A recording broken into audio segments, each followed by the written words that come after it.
Hey everybody. So today we're going to be talking about that one time I almost burned my friend's house down. Listen, hear me out. It's not as bad as it sounds. So it was in the middle of July, and my friend had just gotten back from Wyoming where they had picked up some firecrackers. Now, I'm sure some of you are like, oh, well why from Wyoming? Well, firecrackers are illegal in Colorado, so we literally had to drive hours just to get the opportunity to blow stuff up and possibly maim ourselves. So anyway, I was looking through this big pile of fireworks when my absolutely genius of a friend says, hey, let's light some off in the backyard. My other friend, let's call him Eric for the sake of the video, pulls out a lighter and sets off a little bee firecracker. Let me take a step back for a second and just talk about the layout of my friend's yard. You have your classic house with a backyard, some bushes, and a fence, but the thing that really stands out here is the 40-foot tall pine tree that was literally planted on the side of the house. Like, who does that? Who goes, okay, we have this huge fire hazard, let's put it right where if it catches on fire, the entire house will burn down. Anyways, back to the story. So right as Eric lights up this crappy little firework and it spins off into the distance, some of our other friends pull up distracting us. We were all just having a nice little conversation when I turn around and boom, the 40-foot pine tree is up in flames. I'm telling you, 0 to 100 in about 2 seconds. Like Hades himself came out of the ground and just lit this thing ablaze. So obviously, we all stayed very calm and handled the situation with extreme caution, making sure that everybody was safe and nobody was hurt. Of course that's not what we did. Everything got Lord of the Flies real fast. I'm just running around screaming, call 911, call 911. Some kids just took off running in every direction. So as everyone is flipping out and scrambling around this giant burning tree, I run inside and tell one of the guys inside the house to call 911. I ran back outside and see my friend holding this small garden hose standing under this tower of flames, just sprinkling it with the tiniest stream of water.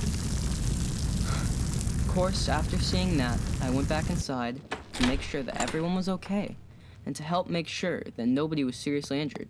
That's what you'd think, right? Nope. The very first thing that came to my teenage brain was, hey, I need to get rid of these fireworks or we're all gonna go to jail. So I run over, grab this huge pile of fireworks and huck them right over the fence. Now, in the distance, I could hear fire trucks coming. So I finally thought, hey, I can take a quick breather now, right? Nope. Instantly, a fire truck goes flying past the fence where I had just thrown the fireworks. I scrambled over the fence, starting to try to wave the truck the right way. Then, I did the right thing. I grabbed the fireworks and I threw them back over the fence so that they wouldn't see them. I flagged them down and gave them the right directions. Finally, they went around the corner. And I checked them over once again. Now, it was time to see how everybody else was doing. So at this point, everybody in the neighborhood is standing around staring at this towering inferno, and my friend is still drizzling it with this dumb garden hose. Finally, the fire trucks and police come sailing down the street. In an instant, a police officer comes right up to me and asks what happened. So of course I told him, I think someone shot a bottle rocket from way over there. Not really sure. I know lying to the cops is not something you should do, but I had no choice. Eric is one of the kids who hauled his butt out of there right when the fire caught, so it's not like he's gonna own up to anything. The cop believed me, and so I went over to my only 2 friends who hadn't fled, the hero who so bravely fought the fire with a gardening hose, and the owner of the house who was mortified of what his mom was gonna do to him. Now, thanks to our hero with the gardening hose, the house didn't actually catch on fire, but the side of it was completely scorched to a crisp. Suddenly, the cop came back over and asked me who the oldest here was. Until that moment, I had totally forgotten. Inside the house, in a room tucked right by where the fire raged, my friend's oldest brother. Let's call him Chuck. I told the cop he was inside and volunteered to get him. I went to the house and opened the door to his room, and there he was, laying on his bed with headphones on, listening to his stereo. This guy had literally just completely ignored the possible destruction of his life and property. just daydreaming away listening to a Susanna Vega record. He pulled the headphones off and I told him what I'd told the cops.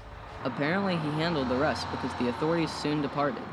And I then proceeded to do the only smart thing left in that situation. I went and I grabbed all the fireworks back. I know, we should have learned our lesson, but we were dumb. My friend's mom came back 2 days later. He had to explain to her why the northern side of his house now looked like a skid mark and why the giant beautiful pine now looked like an anorexic toothpick. Moral of the story, guys, don't play with fireworks unless it's in a controlled environment. Or just run! I'm just kidding, but not really. Of course I'm kidding. No, I'm not. Fires are a serious problem, and with everything else going on nowadays, let's just make everything a little bit easier. All it takes is just to be a fraction of the dumb that we were back then, and we could avoid a lot of these incidents.